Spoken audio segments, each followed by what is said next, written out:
Preparations for maintenance.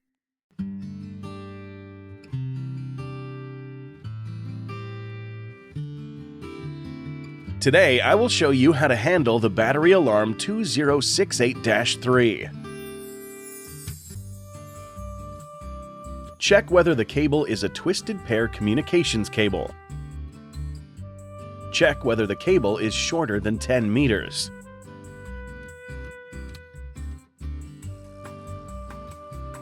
Turn the DC switch of the DC-DC to the off position. Shut down the inverter. Wait for more than 3 minutes. Check whether the indicator on the DC-DC is off. When the indicator is off, start the inverter. Check the running status of the device.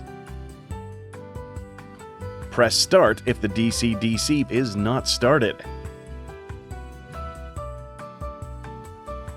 Exchange the communication cables of the battery expansion module and the DC-DC. Press Start to start the DC-DC. Replace the communications cable between the DC-DC and the battery expansion module with a new common network cable. Press Start to start the DC-DC. Ensure that the communications cable of the DC-DC is connected to the device. Remove the inverter communications terminal and check whether the cable connection is correct. Gently pull each communications cable outward to check that the cables are securely connected. Use a thin-headed multimeter to check the connection between the DC-DC parallel communications terminal and the inverter communications terminal.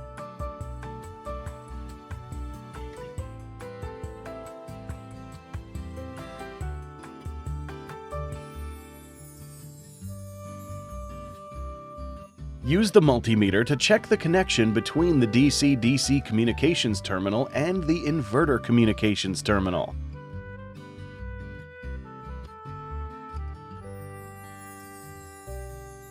If the connection fails, prepare a new communications cable and connect it.